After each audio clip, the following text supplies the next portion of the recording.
여러분 안녕하십니까? 라디오 오늘 강재입니다. 결국 공군 참모총장이 물러났습니다. 성추행 피해 부사관 사망 사건과 관련해서 오늘 이성용 공군 참모총장이 사의를 표명했고 문재인 대통령은 즉각 수용했습니다. 성추행 피해를 입은 부사관을 죽음으로 몰고 간 조직적 은폐 사건이죠. 한 개인의 일탈 행위도 문제였지만 그 일탈 행위를 엄벌하지 않고 은폐하기 바빴던 조직의 잘못도 큽니다. 조직의 수장으로서 책임을 면하기 어려운 일이었는데요. 어제 성추행 피해 부사관의 유족은 이번 사건 외에도 최소 2차례 성추행 피해가 더 있었다면서 고소장을 제출했습니다. 철저히 수사해서 발본색원해야겠습니다. 6월 4일 금요일 라디오 오늘 광고 듣고 시작합니다.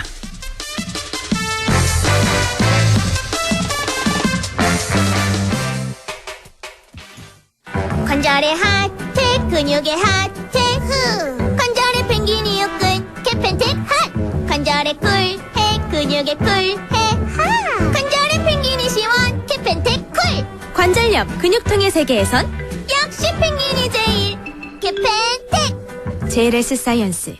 자, 따라해보세요. 이카운트 ERP 4만원 회계관리, 이카운트 ERP 4만원. 재고관리, 이카운트 ERP 4만원 생산관리. 사업 성공 함께해요. 이카운트 카운트 ERP의 모든 기능을 월 4만원에 드립니다. 이카운트 가입비 부가세 별도.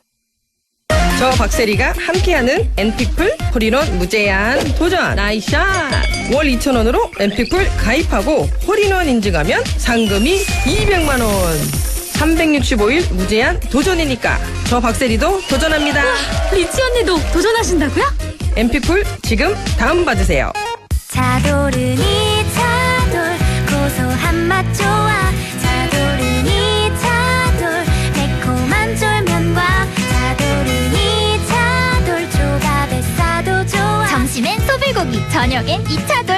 아는 맛이라서 더 맛있다. 차도르니 차돌. 다양한 무좀 고민엔 티어실. 티어실로 불러버려. 티어실과 모든 무좀. 티어실. 발라버려 티나는 무좀. 티 안 나는 무좀. 티어실. 무좀이 고민일 때 송가인이 추천하는 무좀약. 티어실 3일제약. 6월 4일 금요일 라디오 오늘 1부는요. 성공회대 최진봉 교수와 함께하는 시간이죠. 한 주간의 시사 이슈 진단해봅니다. 최진봉의 시사 포커스 준비가 돼 있습니다. 2부 이슈 오늘에선 영주시의 안빈낙도 힐링 영주 사업이 문체부의 지역관광개발사업 공모에 선정이 됐습니다. 영주시 이정근 관광진흥과장 연결해서 이 이야기 나눠보도록 하겠습니다. 또 LNS 자산운용 조진희 이사와 함께 부동산에 관한 궁금증 풀어보는 조진희의 부동산 매거진 이어집니다.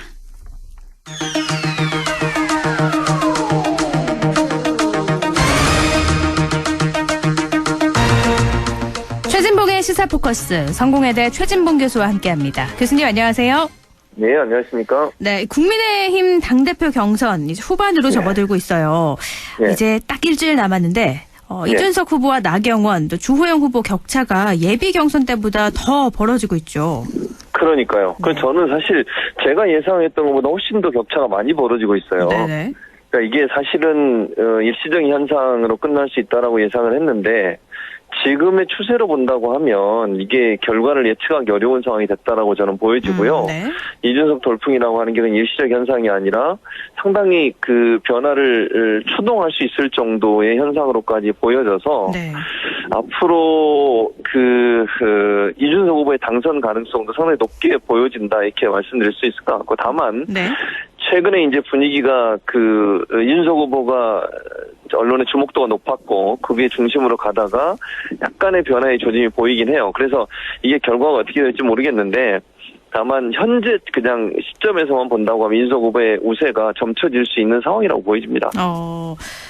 예비 경선 때만 해도요. 민심은 네. 이준석 후보였지만 당심은 나경원 후보가 1위였잖아요. 그렇죠. 예, 그런데 네, 맞습니다. 당심에도 점점 변화가 일고 있는 것 같아요.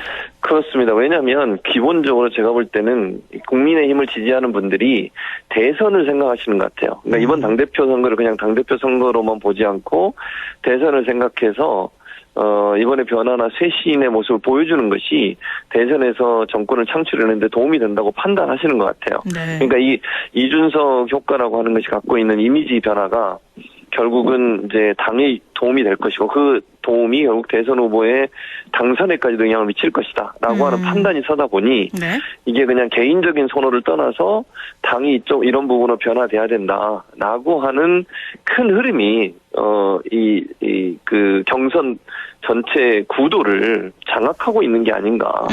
그래서 이제 그러다 보니 결국 이준석 후보의 지지율이 계속 높아지고 당심도 일정 부분 변화가 이루어지고 있는 게 아닌가 이렇게 분석할 수 있을 것 같습니다. 실제로 이준석 최고위원에 대해서 여론조사 결과가 있었는데 대선 주자의 3% 지지율을 얻었다는 결과도 있더라고요. 맞습니다. 네. 근데 아마 대선, 대표가 되고 나면 대선에 나가기는 좀 어려울 수 있고요. 사실 연령대도 안 되잖아요. 지금 대통령 출마는 그렇죠. 현재 40세 법으로는 안 되는 이상인데. 게 법을 바꿔야 되는 거죠, 네네. 사실은. 그럼에도 불구하고 이런 지지가 나타났다는 게 저는 중요하다고 봐요. 그러니까 가능성이 있냐 없냐의 문제를 떠나서 네. 이 정도의 지지가 나오고 있다는 것 자체가 국민의힘 지지자나 보수의 지지자들의 여망이 뭐냐 하는 부분을 반영하고 있기 때문에 네. 다만 이제 좀 저는 늘 우려되는 게 한 가지가 있어요. 그러니까 이게 우리가 소위 이제 구도나 바람이라고 하는 것이 자칫하면 이미지만 가지고 결정될 수 있거든요. 네. 그러니까 그 자질이나 이런 부분들이 제대로 검증이 안 된 상태에서 바람만 의지하다 보면 이게 나중에 어떤 경우가 나올지 좀 우려되는 부분도 있다는 것도 꼭 명심해야 될 것 같습니다. 지금 국민의힘 당대표 경선에 출마한 나경원, 주호영 후보는 이준석 후보를 상당히 견제하고 있어요. 그러면서 네, 이준석 그렇죠. 후보가 당대표가 되면 국민의당과의 합당은 어려울 거다. 이런 주장도 펴고 있거든요. 왜냐하면 잘 아시는 것처럼 안철수 대표는 엄청나게 공격을 많이 했거든요. 네. 그리고 본인이 그 당시에 안철수 대표와 같은 당을 했었잖아요. 네. 그 당시에 이제 헤어지면서 상당히 사이가 안 좋아졌어요. 네. 유승민계하고 안철수계가 갈등을 일으켰고 그 과정에서 이제 갈등 요소가 폭발을 하면서 안철수 대표에 상당히 부정적인 얘기를 많이 했죠. 그랬죠. 좀 공격도 많이 하고. 네. 실제로도 그 둘 사이의 관계는 그렇게 좋아 보이지 않습니다. 그래서 만약에 이제 대표가 되면 안철수 후보가 들어오기가, 즉 합당하기가 상당히 어려워질 수 있는 상황은 분명해요. 그런데 그럼에도 불구하고 아마 이제 대선의 승리를 위해서는 그런 시도를 할 겁니다. 그러나 그것이 원활하게 이루어지기는 좀 어려운 부분이 있다. 그리고 원래 이준석 후보가 갖고 있는 특징 중에 하나가 직설적인 표현을 많이 하거든요. 네. 그런 부분들 때문에 갈등이 증폭될 수 있는 요소는 남아있어요, 현재도. 네.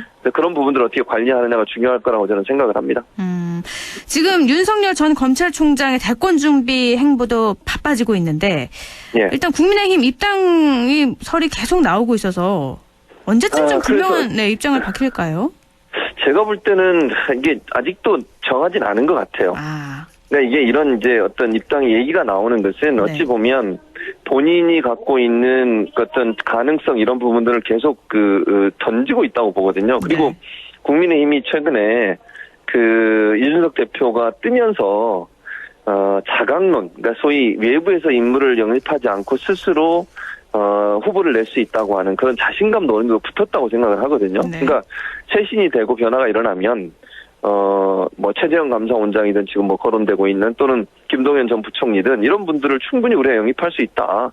윤석열 전 총장이 아니더라도 다른 후보도 충분히 우리가 할 수 있다라고 하는 어떤 이런 변화의 흐름, 이런 부분들이 윤 전 총장이 정치 행보를 좀 더 빨리 하도록 하는 요인으로 작용했다고 봐요. 네. 자각론이 커지면 윤 전 총장에 대한 기대감은 좀 상쇄되는 부분이 있지 않겠어요? 네. 그럼 윤 전 총장 입장에서는 그런 부분들이 본인한테 불리하게 작용을 할 것이고, 그거에 대한 우려가 결국은 지금 이런 현상, 즉 윤 총장이 본인의 어떤 인지도를 높이기 위해서 행보를 빨리 하는 그런 요소까지 작용을 했다고 보여져요. 왜냐하면 정치적 행보가 없다 보니까 언론의 주목도도 떨어지고 그러다 보니까 지지율도 좀 떨어지는 양상을 보였거든요. 네. 그걸 만회하기 위해서라도 본인이 적극적으로 행보를 하는 것이 필요하다고 판단했을 것이고, 그래서 국민의힘 의원들을 만났다고 저는 보거든요. 그리고 끊임없이 국민의당 입당 가능성을 계속 비추는 거죠. 근데 한 번도 본인 입으로 그런 얘기를 한 적은 없어요. 정치하겠다는 말도 한 적도 없고요. 그러니까 결국 간접적인 방법으로 본인에 대한 언론 주목도를 다시 끌어올리고, 이준석 후보에게 집중되는 언론의 집중도, 이런 부분들이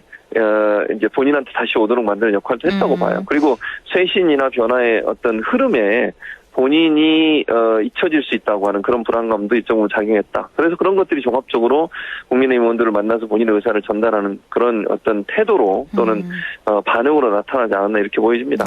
국민의힘 당대표가 누가 되느냐에 따라서 윤정문 총장의 입지도에도 확실한 변화가 좀 있다고 보시는 거죠? 그런 부분이 있을 수 있죠. 그러니까 이준석 대표가 들어오면 만약에 대표가 된다고 하면 아무래도 들어갈 수 있는 여건이 더 잘 마련이 되는 거죠. 왜냐하면 쇄신, 변화 이런 부분들의 이미지가 겹치는 거잖아요. 그쪽하고. 네. 그럼 본인이 들어가서 국민의힘 후보가 되더라도 부담이 별로 없어요. 근데 이제 나경원, 주호영 이 두 분이 만약 되면 이제 국민의 여론이 어떻게 흐를 건지를 저는 관측할 거라고 봐요. 그게 무슨 말이냐면 나경원 전 원내대표가 대표가 된다고 하면 도로 한국당 아니냐. 이런 비판이 있고 강성적 이미지를 예전에 보여준 적이 있었잖아요. 네. 그 나경원 원내대표. 그러다 보니까 그런 이미지 때문에 강성 우파 이런 이제 이미지가 심어지면 윤 총장 입장에서는 불리하잖아요. 국민의힘이 그런 이미지를 갖고 있는데 거기에 들어가서 후보가 된다? 본인한테 유리하다고 판단하지 않을 겁니다. 그래서 이제 옛날 분들, 약간 중진들 이런 분들이 당대표가 되면 윤 총장 입장에서는 당의 변화가 어느 정도 이루어질 때까지는 입당을 좀 미룰 것이고요. 이준석 후보가 만약에 대표가 되면 조금 더 빨리 입당을 단행할 가능성. 왜냐하면 당이 변하고 있고 이미지가 변했다고 하는 것이 국민들에게 인식이 되면 국민의힘 후보로 나가더라도 가능성이 있고난 판단이 될 것이고 그런 차원에서 아마 입당을 좀 더 빨리 할 가능성도 있다고 보여집니다. 지금 윤석열 전 총장은 누굴 만나느냐 이게 굉장히 화제가 되고 있는데 지난 2일에는 골목길 경제학자라고 불리는 모종린 연세대 교수를 만나서 또 화제가 됐죠. 네, 그렇죠. 네. 이제 이분 같은 경우에는 잘 아시는 것처럼 골목 상권에 대한 연구를 주로 하신 분이에요. 그리고 골목에 직접 다니면서 상권을 활성화시키기 위한 방안들을 연구해서 책으로 내기도 하셨고요. 네. 근데 이게 왜 이게 중요하냐면 현재 지금 코로나19 이후에 자영업자들이나 소상공인들이 상당히 어려움을 겪고 있고 경제가 어쨌든 큰 화두가 되고 있는 상황이잖아요. 그래서 이제 윤 총장이 갖고 있는 이미지가 정의라는 이미지, 공정 이런 이미지도 있지만 어렵고 힘든 사람을 관심을 갖고 있다는 부분을 부각시킬 필요가 있죠.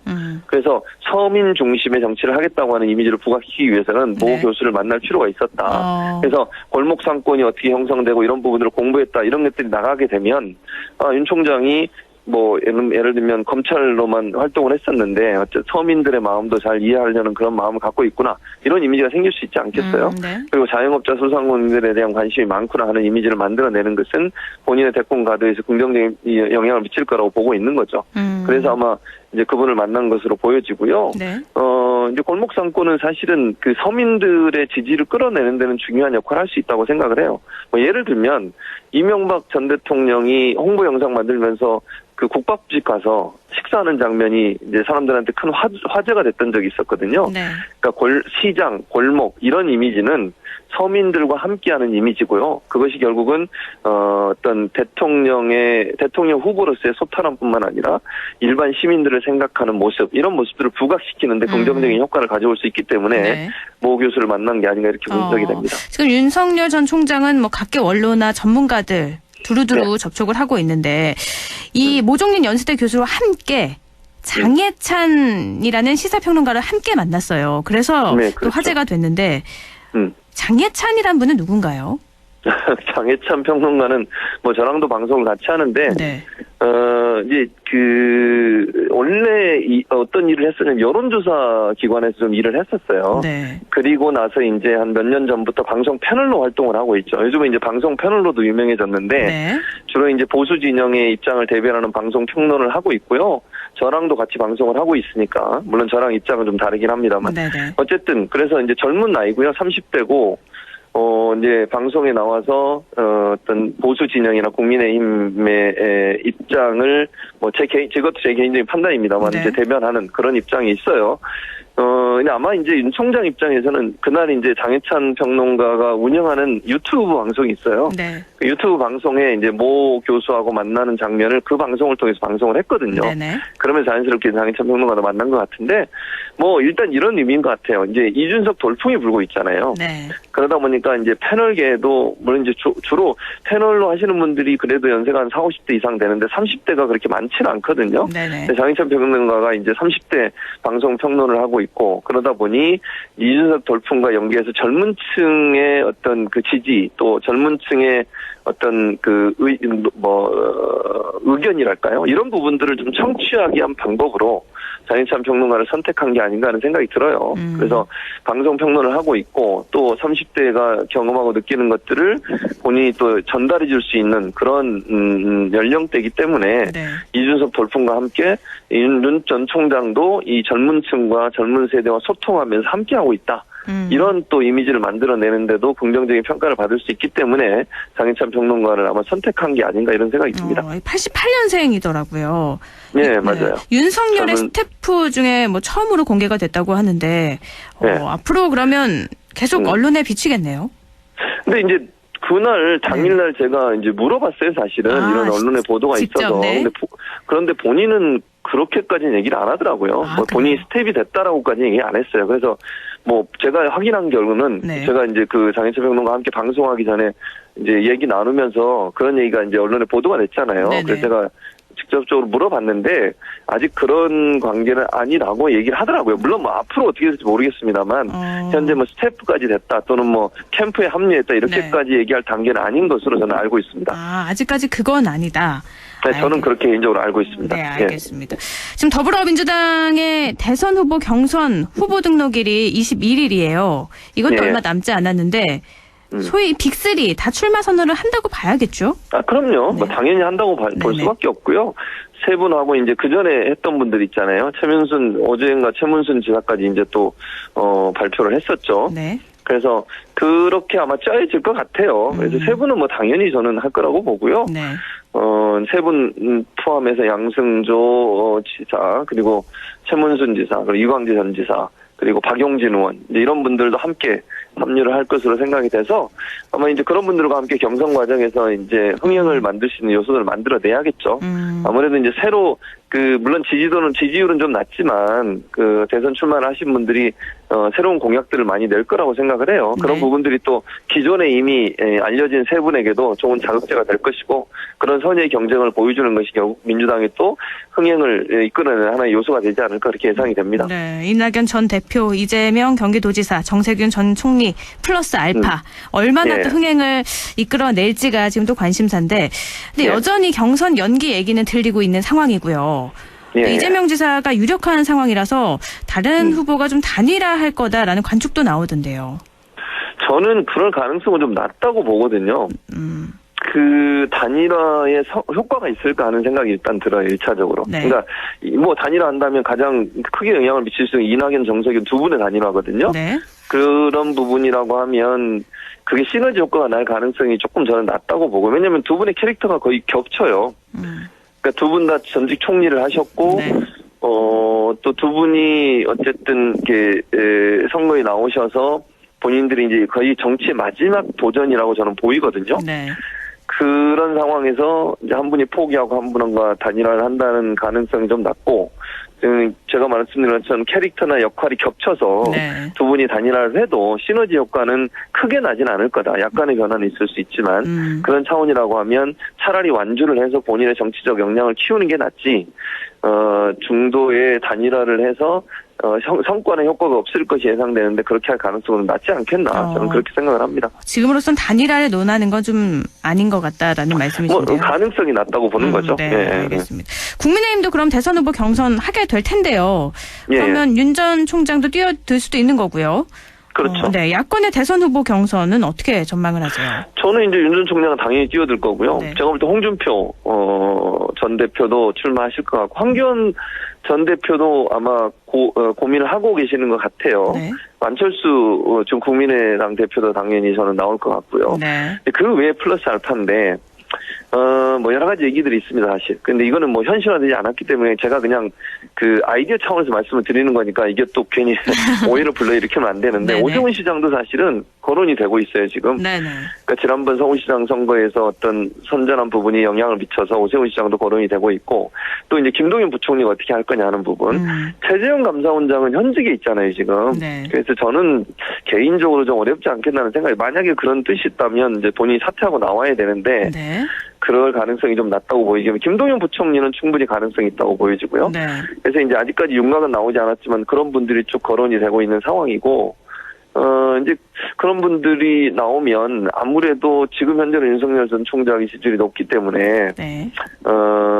좀 싱겁게 끝날 가능성이 있는데 이제 변수는 있어요. 변수는 윤 전 총장 관련된 이제 가족 수사가 지금 진행되고 있잖아요. 네네. 그것이 어떤 경우에 나오느냐에 따라 여론에 영향을 미칠 가능성이 있거든요. 네. 그리고 윤 전 총장 같은 경우 아직 공식적으로 정치 선언을 하거나 또 출마에 대한 선언을 한 적이 없어요. 네. 그러니까 출마 선언하고 만약에 입당 얘기가 나오고 이러면서 검증이 시작될 텐데 그 검증의 과정에서 어떤 얘기들이 나오느냐 하는 부분이 저는 이제 결정적인 영향을 미칠 겁니다. 그러면 이제 현재 추세로 보면 윤 전 총장이 가장 유력하지만 네.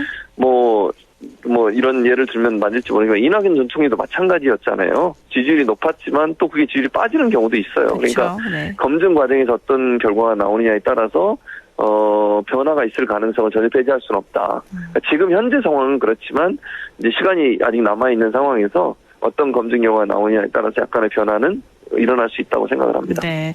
앞으로 뭐 대선 때까지 계속해서 변수가 등장을 할 텐데 그때 그럼요. 네, 분석을 해보도록 하죠. 오늘 말씀 네. 고맙습니다.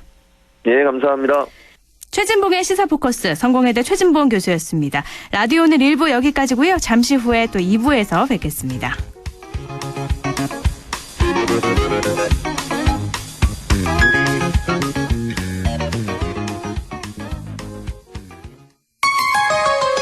MBC 라디오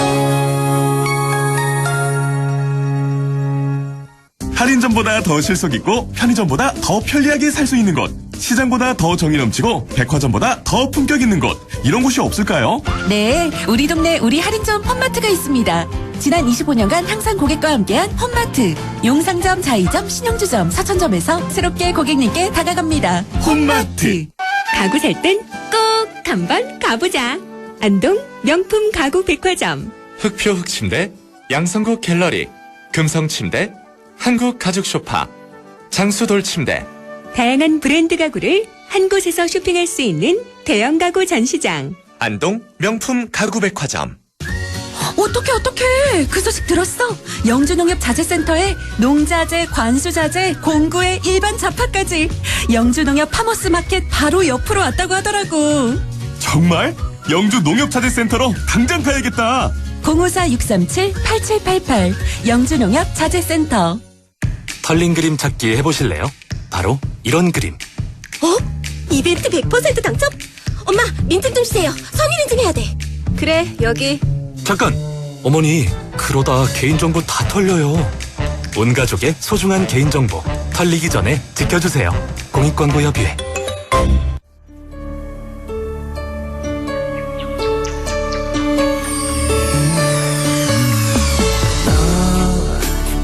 마음을 열어줘. 다가가 나 속삭이도록. 언제나 내 생각으로 행복해야 해요.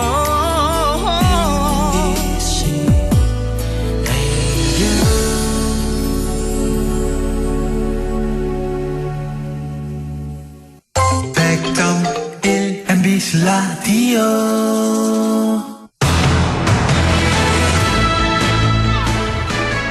네, 라디오 오늘 이슈 2부 순서 이슈 오늘입니다. 영주시의 안딘낙도 힐링 영주 사업이요. 문화체육관광부의 계획 공모형 지역 관광개발 사업 공모에 최종 선정이 됐습니다. 안딘낙도 힐링 영주. 이 사업은 뭔지 영주시 관광진흥과 이정근 과장 연결해 보겠습니다. 이정근 과장님 안녕하세요. 예, 안녕하세요. 네. 먼저 축하드립니다. 예, 감사합니다. 네, 문화체육관광부의 계획 공모형 지역 관광개발 사업에 선정이 된 건데 이게 국비 60억 원 4년간 지원되는 사업이라서 규모가 꽤 크더라고요. 예. 네, 소감 좀 전해주시죠. 예. 작년부터 저희들이 준비를 했고 또 열심히 한 결과가 이렇게 좋은 성과로 나타났기 봅니다. 네. 경상북도 심사를 거쳐서 문체부 서류 심사 그리고 현장 심사까지 최종 선정시까지 애쓴 분들이 많습니다. 모든 분들께 이 자리를 빌어서 다시 한번 감사의 말씀을 드립니다. 예, 장기화되는 코로나19로 인해 여러 분야에서 어려움을 겪고 있지만 특히 지역 관광 산업이 가장 큰 타격을 입고 있습니다. 네. 이번에 선정된 사업을 통해 지역의 부족한 관광 수용 태세를 개선하고 특색있는 콘텐츠 개발로 영주형 관광 성공 모델을 반드시 만들어야 한다는 책임감도 가지고 있습니다. 영주시를 지켜봐 주시면 고맙겠습니다. 네, 이 사업이 전국에서 응모를 한 거죠, 공모를 한 거죠. 예, 그렇습니다. 영주시가 선정이 된 건데 이 계획 공모형 지역 관광 개발 사업 이게 어떤 사업이고 또 영주시는 어떤 지원을 받게 되는지 좀 알려주시죠. 예, 계획 공모형 지역 관광 개발 사업은 지자체가 지역의 노후된 문화관광 자원을 재활성화하고 잠재력 있는 관광 개발 사업을 발굴할 수 있도록 지원하는 사업입니다. 네. 지역 주도로 추진을 하되 세부 계획 수립부터 관리 운영까지 문체부 문화관광연구원이 협력하여 단계별 사업을 지원하며 1차 년도인 올해는 기본계획 수립을 통해 사업 내용과 규모를 확정하게 됩니다. 총 사업비는 120억 원으로 4년간 국비 60억 원과 지방기 60억 원이 집행됩니다. 타 공모사업과 다른 점이라면 네. 대부분의 사업비가 컨텐츠 분야에 집중된다는 점입니다. 건물 리모델링 등 하드웨어 성격으로는 전체 예산의 약 한 20% 정도만 사용되도록 되어 있습니다. 말씀하신 것처럼 대부분의 사업들이 뭐 건물 짓는데 국비가 좀 많이 소요돼서 컨텐츠가 부족하다 이런 지적을 좀 받아왔잖아요. 예, 이번에는 컨텐츠 중심의 사업인 거군요. 예, 그렇습니다. 영주시 안빈낙도 힐링 영주 사업이 선정이 됐는데 이 안빈낙도 힐링 영주 이건 어떤 사업이죠? 안빈낙도 힐링 영주를 사업명으로 정한 것은 편안할 안 손님 빈 그리고 즐거울 낙 길도로 손님 즉 관광객을 편안하게 모시고 즐겁게 하는 길로 이런 길이 많이 만들어지면 관광객이 편안하고 즐겁게 지내는 도시가 되겠죠. 네. 2020년 관광객 및 주민을 대상으로 조사한 결과 영주에서 가장 경쟁력이 있는 대표 관광지로 소백산, 부석사, 소서원을 선택했습니다.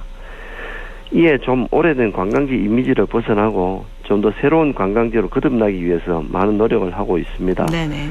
안빈낙도 힐링 영주 사업에 대해 간략히 소개드리면 3개 분야 12개 단위 사업으로 추진을 합니다. 핵심 분야 사업으로 KTTP를 활용한 영주형 YTTP 시스템 구축, 안빈낙도 관광 콘텐츠 및 투어 프로그램 개발, 테마 관광 사업 및 일자리 지원 사업, 지역 특화 융복합 6차 산업, 교통 등 관광 수용 태세 개선을 추진하고 연계 분야 사업으로는 분계아시아 도농복합 ICT 방문자 센터 정비, 인근 시흥과 연계 관광 활성화 사업, 언택트 디지털 통합 관광 플랫폼 구축을 추진하며 관리 운영 분야 사업으로는 마을 관광단 육성단 등을 운영하게 됩니다. 네. 영주시가 특별한 도시가 되기 위한 노력을 기울이는 중이며 본 사업을 통해서 머지않은 미래에 관광객들이 영주에 꼭 한번 가야 할 이유를 찾게 될 것이라 확신합니다. 지금 안빈낙도 힐링 영주 사업 여쭤봤는데 설명을 들었는데 하나도 모르겠어요. 좀 더 구체적으로 여쭤봐야 될 것 같은데 3개 분야 12개 단위 사업이라고 추진을 한다고 말씀을 하셨고요.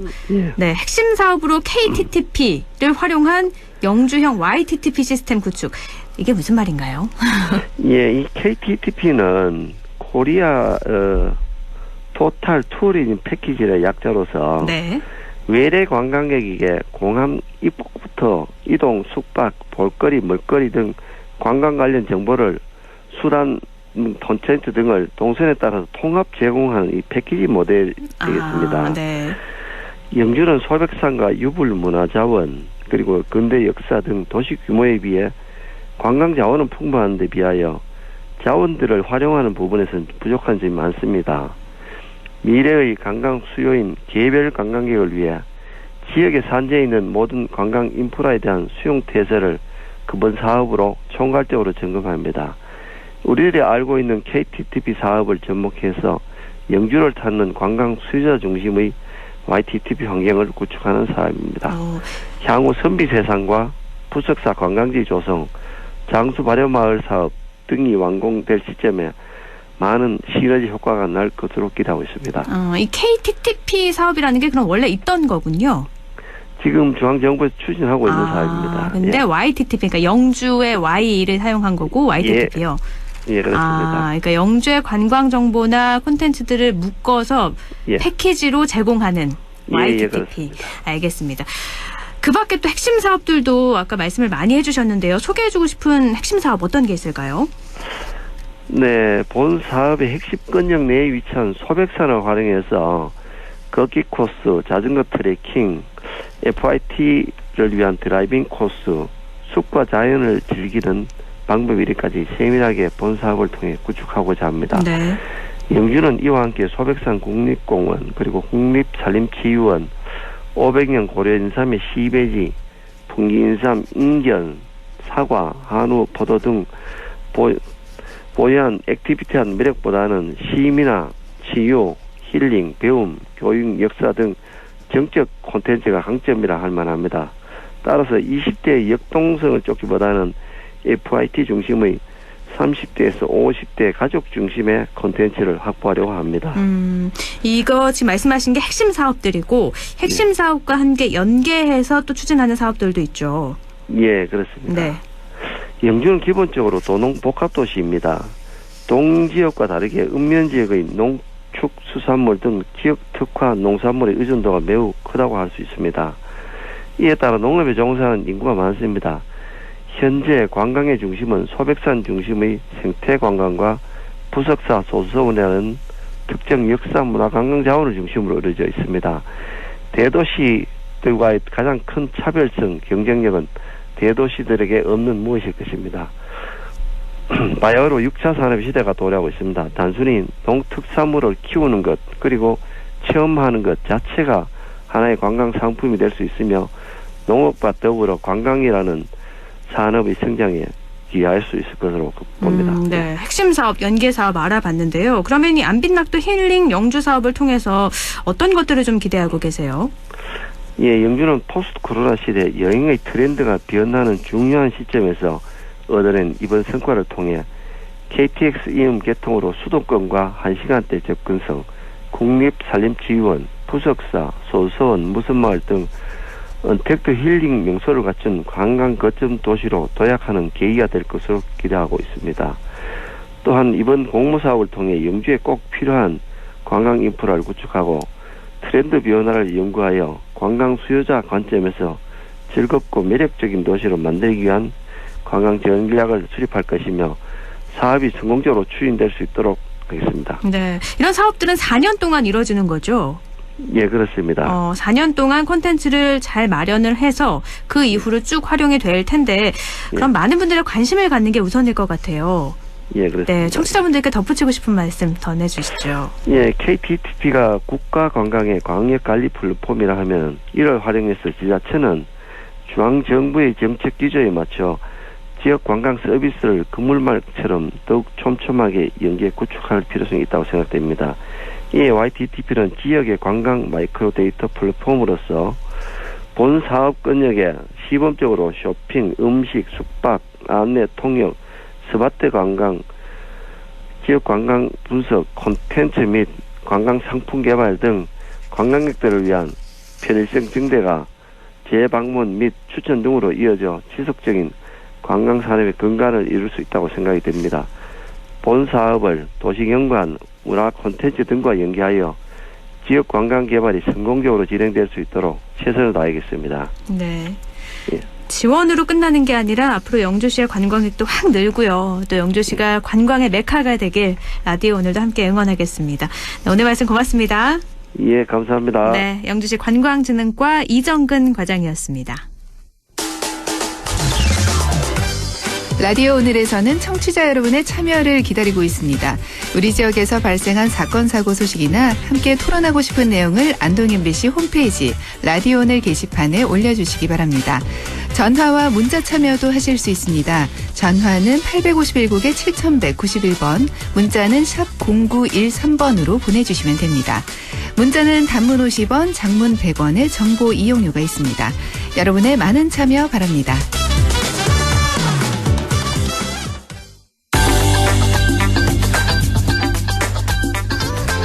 조진희의 부동산 매거진. 어제 정부 청사에서 제23차 부동산 시장 점검 관계 장관회의가 열렸습니다. 6월부터 시작되는 임대차 신고제, 또 7월부터 시작되는 차주 단위 DSR 확대, 최근 부동산 시장 과열 우려에 대한 관리 방안 등이 많이 논의가 됐는데요. 이번 주 부동산 이슈 알아보겠습니다. LNS 자산운용 조진희 이사와 함께합니다. 조진희 이사님 안녕하세요. 네, 안녕하세요. 네. 이번 주 서울 아파트 가격 상승률이 0.11%, 그러니까 계속 상승하고 있는데, 네. 홍남기 부총리도 거품론 함께 또 금융위기 이전에 고점까지 접근했다 이렇게 말을 했는데 지금 어떤 상황이에요? 네, 저희가 6월 1일 기준으로 해서 재산세 부과가 되기 때문에 그 전에 다주택자들이 세금 부담으로 많이 주택을 팔 거라고 생각했습니다. 네. 그 기대와는 달리 시장에서는 증여가 가장 많이 일어났다라고 하는데요. 올 1월부터 6월 사이에 거래량이 거의 40% 육박할 정도로 증여가 많았습니다. 그러다 보니까 정부의 기대와는 다른 양상으로 가고 있고 임대차 시장도 안정화됐다고 정부가 발표했던 거랑 다르게 오히려 전세 당긴 현상과 월세 전환율이 빠르게 상승되고 있습니다. 이 두 가지 내용을 보통 저희가 놓고 본다면 결국에는 계속 서울 아파트 가격 시장은 오를 수밖에 없는 상황이다라고 보여지는데 실질적으로 발표되지 않았던 내용들을 보면은 이번에 말씀드린 것처럼 그 아파트 가격 상승률이 꽤 많이 올라가고 있습니다. 그러다 보니까 지난주에 더불어민주당이 이제 부동산 특위를 마련해가지고 내놓았던 정책들이 어떻게 보면 현재 나와 있는 시점에서의 어떤 시장 문제를 실질적으로 대변해줬다라고 보시면 될 것 같습니다. 서울 주택 매매 시장에서 주목해야 될 게 강남구 동일 면적의 경우에는 5월 중 이 호가가 30% 상승했고 매매가 지수도 0.39% 상승했다고 하더라고요. 이 정도면 굉장히 큰 수치 아닌가요? 맞습니다. 그러니까 지금 그냥 단순하게 30%라고 한다면은 뭐 30% 정도는 뭐 할 수 있겠지 이렇게 이제 그동안 올라왔던 집값들을 생각하시면 그렇게 될 수도 있는데 30%가 뭐 이 정도 할 정도의 부동산 시장인 거죠 지금. 네. 예, 그래서 이제 뭐 강남 아파트 평균 가격을 저희가 요즘 이제 그 3.3제곱미터당 거의 1억 가까이를 보고 있는 입장에서 30%라 한다면 한 주당 강의로 해서 뭐 1억 이상들 계속 오르고 있다라는 겁니다. 그래서 지금 이제 평균 0.11%인데도 불구하고 강남 매매가 지수가 0.39%라는 건 거의 4배 이상 오르고 있다라는 건데요. 그러다 보니까 실제적으로 저희 서울 중소형 아파트 가격이 최근에 이제 10억까지 도달하는 가격대가 호가가 나오고 있습니다. 결국엔 이렇게 되면은 정부는 계속 가격을 잡겠다라고 했는데 강남 아파트가 가격이 오르기 시작하면 나머지 지역까지 같이 이제 가격 상승하는 형상들이 나타나다 보니까 아무래도 이제 똘똘한 한 채 아파트에 대한 또 다른 이제 쏠림 현상이 나타나고 있다고 보시면 될 것 같습니다. 그리고 또 강남 집값 상승이 원래 전체 가격 상승으로 좀 이루어지는 그런 이렇게 이어지기도 했잖아요. 그렇죠. 예, 그렇습니다. 그래서 기재부가 지금 이제 우려하고 아파트 가격이 너무 이제 거품도 심하고 그 가격 자체가 가장 높았다고 하는 2008년도 그 글로벌 위기가 왔었던 9월 전 5월 지수가 가장 높았다고 저희가 보고 있습니다. 그래서 그 이제 최고점 기준 100이라고 이제 단순 1이라는 기준을 놓고 본다라고 한다면 2013년까지는 계속 하락했다고 보시면 되고 2020년부터 이제 다시 상승세로 돌아가서 98.8% 거의 이제 그 도달한 숫자가 되었는데 문제는 이번 연도 5월 기준으로 해서 99.5 결국 이제 100% 도달한 시점이 이미 초과가 되었다고 보여집니다. 그러다 보니까 이제 이 고점을 찍었다라는 건 결국 하반기에는 과열 양상으로 가서 주택 가격이 더 상승되어진다라는 결론을 지금 이제 이미 도출했다라고 보시면 될 것 같습니다. 고점을 찍었으면 내려갈 수도 있는 거 아니에요? 그렇죠. 저희도 그렇게 기대를 했으면 좋은데 문제는 저희가 이제 매매 거래량 지수 그것과 동시에 전세 지수라는 걸 같이 봅니다. 네. 근데 문제는 이제 전세 지수가 안정화가 됐다는 정부 발표와 다르게 네. 실제 거래량이 없다라는 게 가장 큰 문제입니다. 말 그대로 대부분의 이제 서울의 그러니까 자가주택률이 45%밖에 안 됩니다. 네. 그럼 결국에는 많은 세대가 전세나 월세를 통해서 주거 안정화를 하고 있다라는 건데 네. 전세 매물 잠김이 된다라는 건 결국에는 매물로 대체 수단으로서 다시 주택을 사거나 아니면 이제 실질적으로 뭐 3기 신도시까지 확대돼서 경기도권역으로 넓혀간다라고는 하지만 교통 문제라든가 학군 문제 때문에 그게 그렇게 빠른 이동이 일어나지는 않습니다. 네. 그러다 보니까 이제 결국에는 현재 기준으로 놓고 봤을 때 계속해서 가격이 상승될 것이다라고 보여줄 수밖에 없는 거죠. 그러니까 서울에서 45%만 자가인 건데 그럼 네. 55%가 뭐 전세나 월세라서 매매보다는 전세 물량이 훨씬 더 많아야 되는 게 정상인데 그렇지 않다는 거죠. 그렇죠. 그래서 안정되지 않아서 하반기에는 더 상승할 걸로 예상이 된다. 알겠습니다. 근데 정부에서는 지금 세금을 엄청 매겼잖아요. 네, 맞습니다. 다주택자들의 세금을 이렇게 올리니까 이번에 주식이 아니라 주택을 많이 내놓지 않을까 했는데 다 양도를 했단 말이죠. 다 증여를 해서 이게 그러면 세금이 얼마나 차이가 나길래 팔지 않고 물려줬는지. 그냥 단순으로 저희가 이제 양도세를 기준으로 한다면 2주택자 기준으로 최고 이제 한 65% 정도가 됩니다. 네. 그리고 3주택 같은 경우는 75%인데 문제는 이걸 그냥 팔아서 예를 들어서 뭐 1억을 벌었다. 그러면 6,500은 이제 세금으로 다 없어지고 3,500이 내가 실제 갖게 되는 돈이라고 생각을 하는데 문제는 이 35%가 그냥 순수 소득이 되는 것이 아니라 이분들이 기존 주택을 팔고 새 주택으로 이사 가려고 하면 그 내야 되는 취등록세라는 것들이 있습니다. 근데 이제 이 취등록세율도 2주택부터는 거의 9%, 3주택은 거의 13.4% 정도가 됩니다. 그럼 이제 3주택 같은 경우는 75% 양도세 내고 13.4% 세금 내고 나면 하나도 안 남습니다. 그러다 보니까 내가 예전에 싸게 샀던 집 그만큼 시차익 나가지고 새로운 집을 그만큼 가격에 얻어서 가야 되는데 그 가격을 이루지 못하니까 팔지도 못하고 보유를 해야 되는 상황인 거고 그러다 보니까 뭐 증여가 많이 일어났다라는 게 어쩔 수 없는 선택이 차라리 그 세금을 줄이자고 해서 좀 많은 세금을 내더라도 증여세가 더 싸니까 뭐 가족이나 아니면 친척이나 좀 그 어린 자녀들한테까지 증여하는 형태가 난 거고요. 그러다 보니까 그럼 도대체 세금이 얼마나 줄었나라고 했었을 때 부부 합산 기준으로 해서 지분을 나누신 경우 같은 경우는 이제 예를 들어서 이제 종부세 기준이 뭐 이번에 2%까지 상향시키는 상승 그 주택만 대상으로 하겠다라는 특이도 얘기가 나왔지만 아직 통과는 안 됐지만 9억 이상 초과분, 6억 이상 초과분이라고 해서 공시 기준으로 이제 나눌 수 있다 보니까 일단 이번 연도에 어떤 세금을 나누는 거 그런 걸로 해서 이제 선택들을 하셨다라고 보여지고요.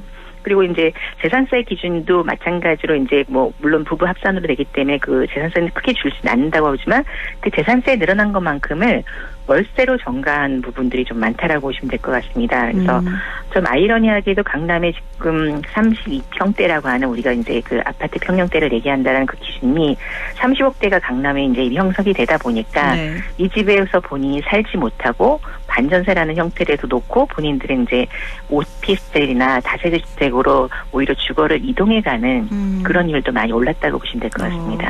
이렇게 부작용들이 발생을 하니까 부작용이라기보다는 예상했던 반응과 정반대에 지금 시장이 형성되고 있어서 임대차 등록 임대 사업자 제도 지금 3년 반 만에 거의 폐지하는 수순 밟고 있는 거죠? 예, 맞습니다. 그래서 정부의 정책에 대해서 계속 이제 시장에서 불만이 나타날 수밖에 없는 게 2017년 12월도에 저도 방송에서 많이 권장을 했던 것만큼 정부가 권했습니다. 임대 사업자 주택 활성화해서 그 세계 혜택도 줄 테니까 뭐 노후를 대비할 수 있는 정확한 근거가 되자라고 해서 이제 정부가 거의 6개월에 걸쳐서 많은 홍보를 해서 많은 분들이 등록 사업을 했는데 문제는 이거를 3년 만에 폐지했고 더군다나 7월 10 대책에서 저희가 이제 아파트는 아예 임대사업자로 등록을 못하는 그 대책이 나왔습니다. 그리고 이번에 더불어민주당에서도 이 신규 주택에 대해서 등록을 못하게 하겠다. 결국에 이제 폐지 수순을 가고 있습니다. 그러다 보니까 저희 세대가 갖고 있는 한 40, 50대들이 갖고 있는 로망 중에 하나가 살면서 월세 받는 집이라고 해서 예를 들어서 1층에는 상가가 있고 2층에는 주택을 하나 놓고 3층에 내가 살면은 적어도 노후에 월세 받아서 노후 생활은 대책이 되겠다 이런 꿈들을 꾸셨던 분들이 굉장히 많았습니다. 네네. 근데 이제 그분들이 현재는 다주택자가 돼가지고 오히려 이제 종부세 대상이 되고 네. 재산세가 증강이 되고 그래서 월세로 받는 연소득보다 4대 보험 증감한 거나 종부세와 재산세를 내고 나면 오히려 마이너스 되는 상황이 되다 보니까 이 정책이 정부가 권해놓고 이렇게 이제 뒤집어 놨는 것이 맞는 거냐에 대한 불만들이 지금 계속 올라오고 있고요. 네. 무엇보다도 가장 그 시장 가격에 영향을 줬던 것들이 아파트라고 보시면 되는데 임대사업자로 등록된 아파트 지금 뭐 70대책 이후에는 등록도 안 되는 그 이전 통계를 보더라도 네네. 주택 구분수의 10%밖에 되지 않습니다. 네. 대부분 이제 아까 말씀드렸던 다가구나 다세대나 오피스텔을 가지고 60만 원, 100만 원 월세를 받던 분들이 졸지에 그냥 다주택 투기자가 되다 보니까 네. 이거에 대한 불만이 굉장히 많이 올라오고 있다고 보시면 될 것 같습니다. 이 다주택자 관련해서 등록 임대 사업자도 아파트의 비율이 높지 않은데 잘못 설정된 거다. 여러 차례 이사님께서도 말씀을 그렇죠. 하셨잖아요. 예. 이렇게 또 3년 만에 폐지돼서 시장에서도 또 반발이 예상이 되는데 네. 주택 가격은 잡지 못하고 계속 새로운 제도는 나오고 있고 알겠습니다. 또 다음 주에도 답답한 이야기 나눠보도록 하죠. 네, 오늘 말씀 고맙습니다. 네, 고맙습니다. 네. 부동산 매거진 LNS 자산운용 조진희 이사였습니다.